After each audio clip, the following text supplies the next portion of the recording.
Before we begin, I just want to give a big thanks as the channel now has over 600 subscribers. It feels like only yesterday I was making a video for 500, so thanks to everyone who has taken the time to watch a video. Whether it's how to get Mew in Pokemon Glazed or watching me flail around in Resident Evil. Hopefully I was able to entertain you somewhat in these quarantined times. I was thinking of doing something if and when we hit 700. I actually hadn't quite decided yet what to do. Maybe let you guys vote on a game to be played. I don't know. What do you guys think? But yeah, thanks again. I really appreciate you guys taking the time out to hang out here on the channel. Anyway, on to the review. Prototype is what happens when you take a concept extremely and eerily similar to Spider-Man Web of Shadows and then make it a gorier original IP.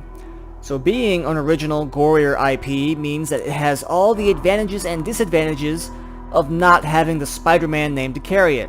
So Web of Shadows was able to use Marvel characters to help support the story, provide boss fights, whether it's fighting Vulture in midair or body surfing Wolverine's face into concrete. But Prototype doesn't have that advantage and has to come up with new, thrilling, original characters like Elizabeth Green or One-Armed Military Man. Alright, I can't keep that up for very long. Prototype's story isn't that good, if I'm going to be honest. So the story is really just a vehicle to get into what they really want you to focus on, and that's the gameplay. Because the gameplay is clearly where all the time and effort has been poured into. So as our character, Alex Mercer, we have access to various body-mutating powers that would make your typical Resident Evil monster blush. He's got claws, which lets him slice and dice and chicken fried rice. He's got hammer fists that let him hurl himself at tanks with crushing force. He can buff himself up for extra strength boosts. He can turn his arm into a freaking sword and then somersault himself from the air down to the ground into opponents, which is, I think, the hardest hitting attack in the game that isn't one of your Devastator attacks.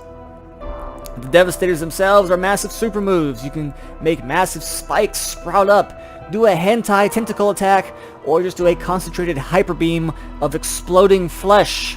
In fact, Prototype actually gives you lots of skills. I would dare say almost too many skills. So many skills, in fact, that odds are you'll find just one or two that are the most efficient for you and your playstyle, and then just stick with those.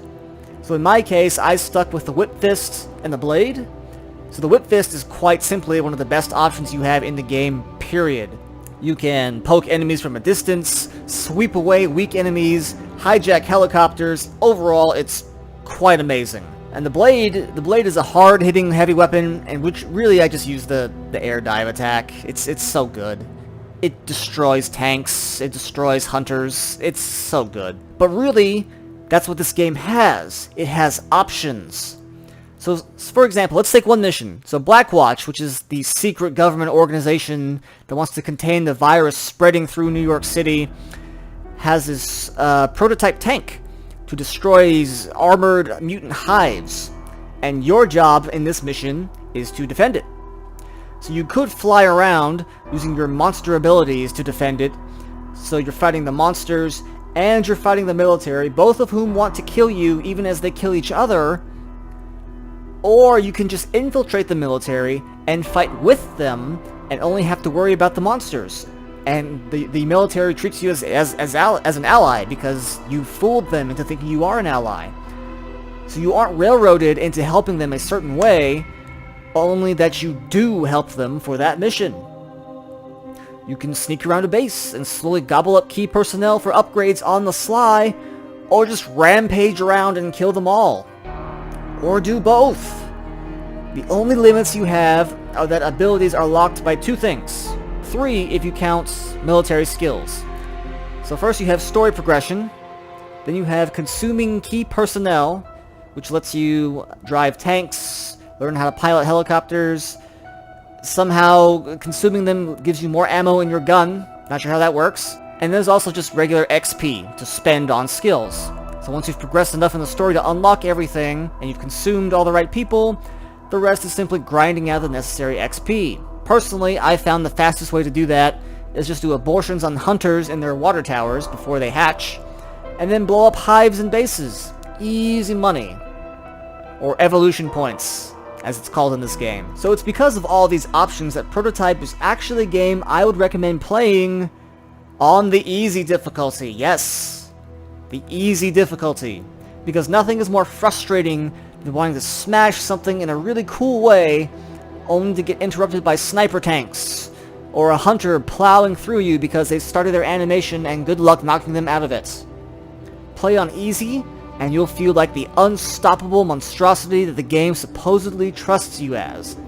Not that you can't feel that way on the harder difficulties, but I think it actually helps immersion for once to go easier.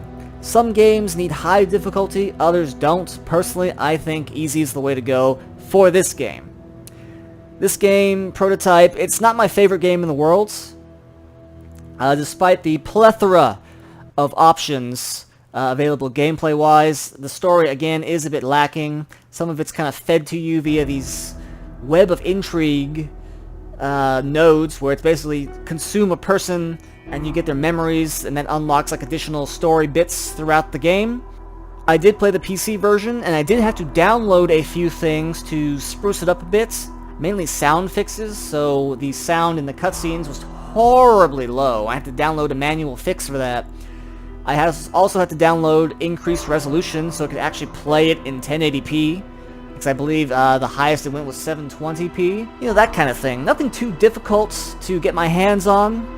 So, you know, actually installing these things wasn't too much of a chore, but it is something to be aware of if you are going to play the Steam version as I did. So thanks for watching, everyone. I hope you enjoyed it. As always, if you like what you see here, don't forget to like, comment, and subscribe. Check us out on Twitter, either at the main Enthusiasts account or my own personal account at Axelon Primus. And I'll see you guys next time.